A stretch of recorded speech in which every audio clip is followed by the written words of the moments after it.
teacher, so one of the things I like to do with the programs is to tie in history to parliamentary procedure, because my sense as I teach high school is we do a great job of telling students that they need to get involved in citizenship, and then we tell them to run for offices. Everybody loves to do that. We run them for office, and then we adults count the ballots because something that important couldn't be given to children.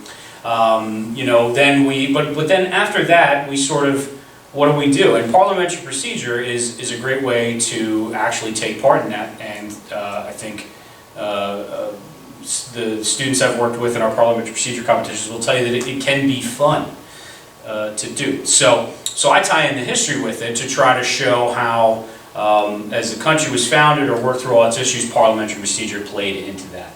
So I had hoped to integrate the series John Adams with today's presentation, but our audio won't work for that.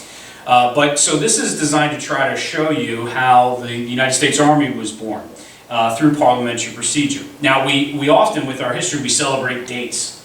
Well, independence, July 4th, 1776, sort of, as you may know. Independence was adopted July 2nd, was introduced in June, was developed by a committee over time, and the document, the Declaration of Independence, might not have even been signed by everybody or until August. So a lot more steps than people picture. And when we put them, I'll show you, let me go to the painting. I gotta show you the painting. John Trumbull's painting of we picture this event. Everyone was in their seats, and the committee of 5 approached and gave the declaration, and they all signed it. It was a big event, but these things are much more of a process that takes place over many periods of time and has to be managed. Right? So that's what we're going to try to show today, is the birth of the United States Army, how it came into being, and the gradual steps that the Second Continental Congress took in creating it, and also how that plays into the independence of the country. So my learning goals being a teacher: explain how parliamentary procedure, this is what you should be able to do when we're done, impacted the formation and birth of the U.S. Army, and interpret records of the Second Continental Congress in order to shed light on the process of the Congress and the eventual Declaration of Independence. Notes. So we first start with Massachusetts. A little bit of background. Massachusetts, the Massachusetts Bay Colony, was known as the sort of rabble-rousers of the colonies. The men who, in the Second Continental Congress, were most aggressive in speaking for independence were the ones from Massachusetts and New England overall, especially John and Samuel Adams. So Massachusetts was also the colony, this is maybe why they were so much for independence, the colony that had the largest suspension of their rights as British colonists. And these colonies, one thing we often forget to teach young people about is how these colonies basically governed themselves. The British government was basically content to don't tax the colonies, just let them kind of do their own thing, and we'll make money off of trade, and that's how Britain built its wealth. So what happens is the gradual taking away of those rights to govern themselves in their colonial legislatures was what caused a lot of this problem. But in Massachusetts you have these various events that sort of stirred up trouble. You have the so-called Boston Massacre, which made people feel pretty strange about the British troops that were there. You have the Boston Tea Party, which was a non-violent act that was seen as defiant by the King of Great Britain. So Massachusetts is where all this stirs up. And what follows, in summary, were 5 things that the Massachusetts colonists called the Intolerable Acts. And in an interesting way of not phrasing it that much better, the British say the acts to restore order and peace or something like that, but they went with coercive acts. So what were these acts? You had the Boston Port Act. This closed the port of Boston after the Tea Party guys threw the tea in the harbor. Until they paid that off, the harbor would not reopen, shutting down people's livelihoods basically, because it was almost the only way in or out of that colony. The Massachusetts Government Act took away Massachusetts' charter, its document that said it could govern itself, and brought it under direct control of the British government, so removing their right to govern themselves. The Administration of Justice Act placed the royal governor, who could now, instead of trying people in colonial courts, ship them back to Great Britain and try them there outside the colonies. The Quartering Act suspended the normal right that colonists in Massachusetts had to not quarter troops in their homes, and this was applied to all the colonies and allowed those troops. Sometimes we picture that the British redcoats kicking in people's doors and messing up their kitchen and, you know, sleeping in the beds and stuff like that. This applied to unoccupied buildings, but it was still something that was sort of bothersome. One we don't often talk about was the Quebec Act. This actually increased the borders of the province of Quebec, which was now a French-speaking British province, and also reduced restrictions on Catholics in French Canada. This worried the Congregationalist Massachusetts colonists because of their prejudicial fear of Catholics at that time. But all these together resulted in cartoons like this. This is entitled "The Able Doctor." The Able Doctor is the British government attempting to solve the problems of America here, having the tea poured down her throat as the way to solve things. And it was a response to these laws removing their right to govern themselves. So that's Massachusetts. So what happens? We got the famous battles of Lexington and Concord. The colonists of Massachusetts had kept weapons and other stores of military nature in order to be able to defend themselves previously, mostly from disorders. And what we're talking about here are mostly American Indian raids when they occurred. There hadn't been too many of those lately, but they still had those weapons, and it was their right as colonists to have them. But since the British had suspended the right of the colony to govern themselves, they were concerned that if these weapons fell into the hands of rebels, as they were beginning to brand them, they would be able to stir up even more trouble. So there were many expeditions, this wasn't the only one, many expeditions to go out and get these, seize them and take them, because if they don't have gunpowder, they can't shoot. But this is the one that resulted in violence, and this is in 1775, April of that year. So those battles were sort of the first bloodshed. But many people, this is, we often think that, battle and then the war started and everyone was fired up and they're ready to go. This is incredibly different from what actually happened. And many people are still going to seek ways to try to find a way out of this that doesn't result in violence. And people, for the most part, aren't talking about independence. Some are, but many are not. That's going to be a huge step and something that's really never been done in history. So we have this famous event, and I've shown you this to try to contrast it to what actually happened. That they all sort of, yes, let's get independence, and they all voted. And I think that's how we often teach it to young people, as these historical events that happen. And they happen all in one shot, and everybody's on board, and that's probably not how it went down. I don't have the John Adams series today, but I would recommend the second episode to anyone who wants to see a nice stylized account of what some of that controversy might have looked like. And it's just a great series to watch. It's a lot of fun. But this is John Trumbull's painting of the submission, not the signing of the Declaration of Independence, people often think it is, but of the submission of the Committee of Five that was set up to draft the Declaration of Independence and then bring it to the Second Continental Congress. That was done in tandem with that movement towards independence. It was not done once they had declared independence. It wasn't done well before it. It happened sort of in conjunction with it. So, I don't have my fictional interpretation, maybe next time. A couple of notes on the parliamentary procedure within the Second Continental Congress. Here's one from Silas Dean. I'll read it for you because it's kind of small.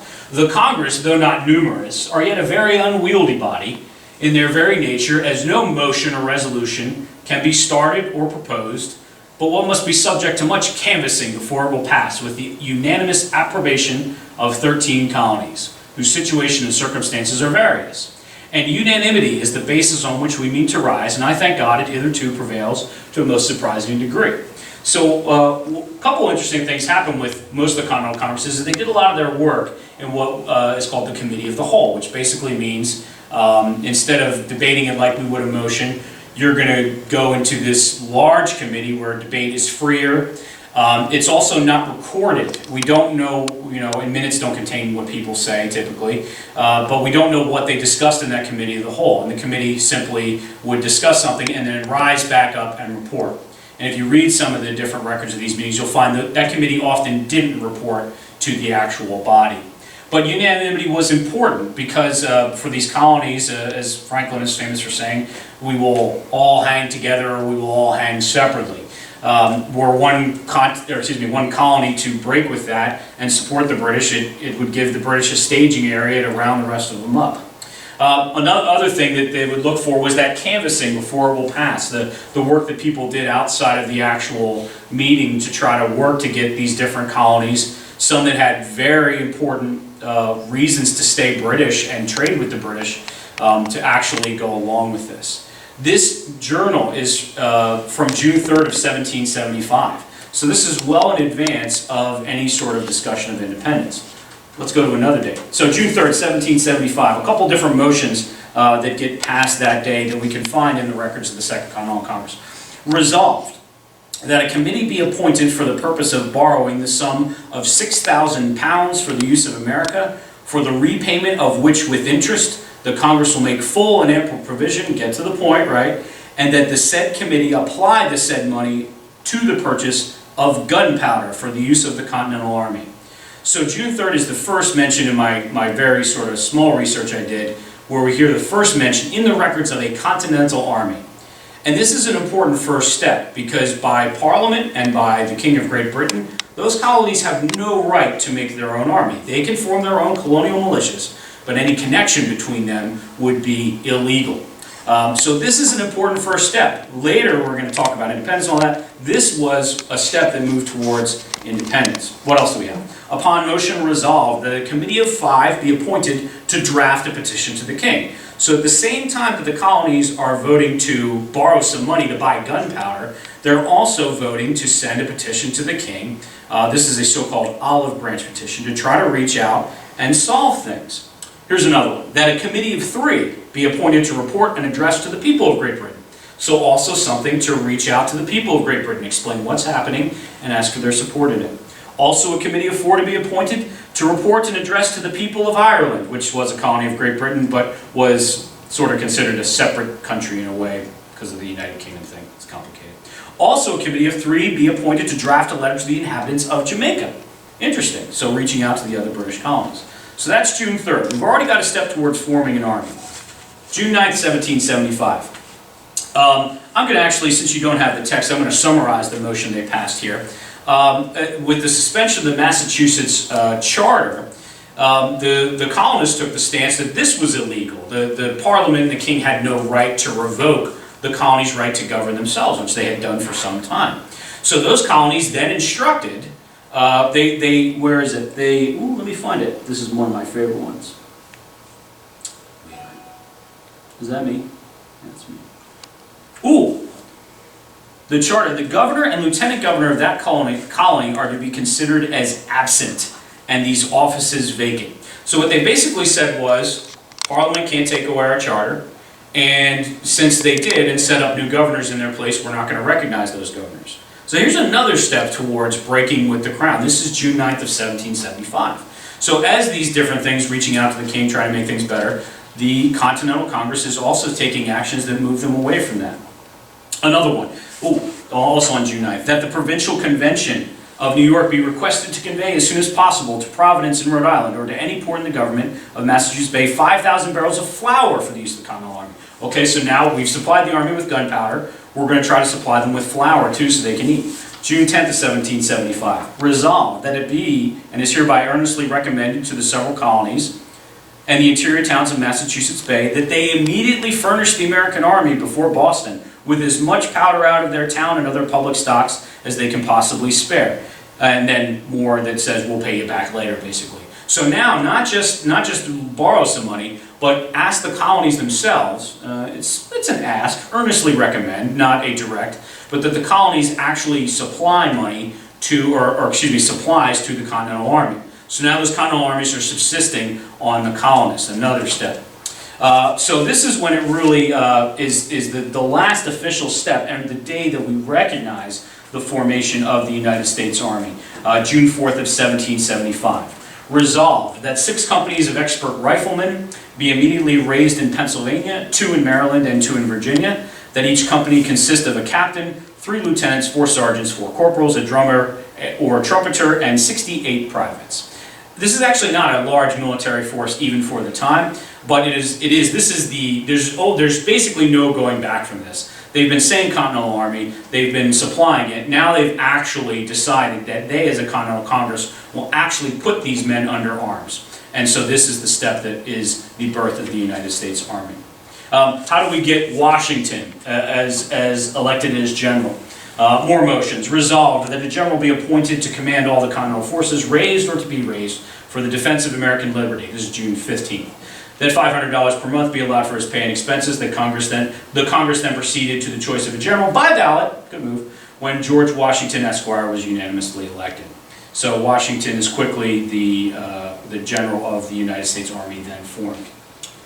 This is typical Washington. Washington never thought he was up for anything that he was doing. He was incredibly humble. Lest some unlucky event should happen unfavorable to my reputation, I beg it may be remembered by every gentleman in the room that I this day declare with the utmost sincerity, I do not think myself equal to the command I am honored with. There's a longer quote there, but I'd actually tell you to go to John Adams on that one. The George Washington in that show is quite exquisite. So how does this feed into independence, and why is it important that we study the steps actually took?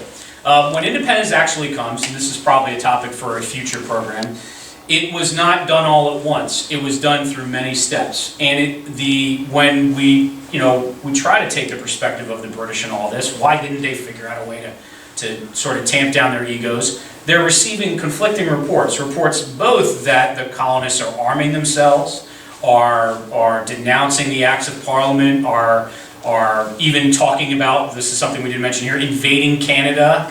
There are all sorts of steps that they're taking at the same time as reaching out to the king to try to bring it to a close. So when this olive branch petition we mentioned reaches the king, this letter that is supposed to try to get him to take one step to try to shut all this down, he's recorded to not have read it. I imagine he probably read it, but it was important that he not have appeared to have read it, because at this point, in his opinion, he was dealing with people that were well beyond any sort of reason and had already taken up arms against the king and his troops.